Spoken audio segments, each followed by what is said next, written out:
In my earlier video entitled South Tower Smoking Guns, I pointed out a projectile near the end of the clip that moves to the right, then suddenly turns through a sharp angle and moves downward, at least from the perspective of the camera, all the while producing a trail of white smoke.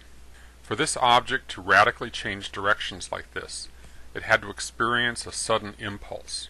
We know there was a large amount of unreacted nanothermite in the World Trade Center dust. That was confirmed in a paper published in the Chemical Physics Journal in April 2009.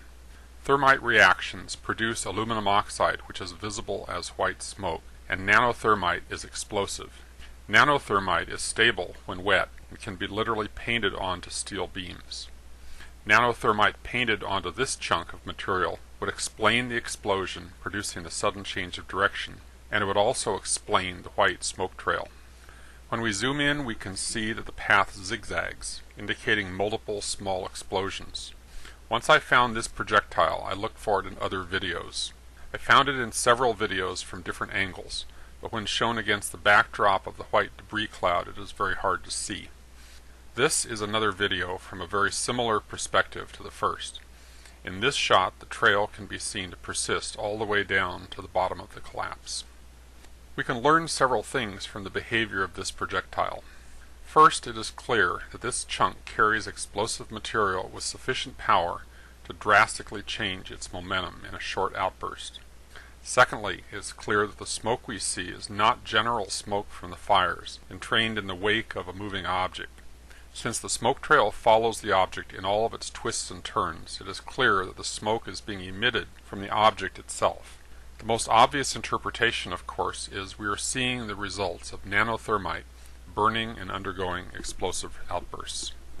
Once we see this clear example of an object trailing smoke generated on its surface, we can reinterpret what we are seeing elsewhere. There are lots of chunks of falling debris trailing smoke clouds. In many cases, we can see long beams with smoke being emitted from the entire length of the beam. We no longer need to assume that this is smoke following in their wake. When we see white smoke that looks as though it's coming from the girders, it is reasonable to assume that we are in fact seeing smoke coming from material painted onto the girders themselves. When we see chunks that race ahead of the rest of the falling debris, as we see near the bottom of this view, we can reasonably interpret this as caused by explosive impulses that increase the speed of these objects, just as they change the direction of the one we've been studying. It is time to take off the blinders. We have not only chemically detected nanothermite in the World Trade Center dust, we are literally seeing nanothermite in action. Once our eyes are opened, we can see it wherever we look.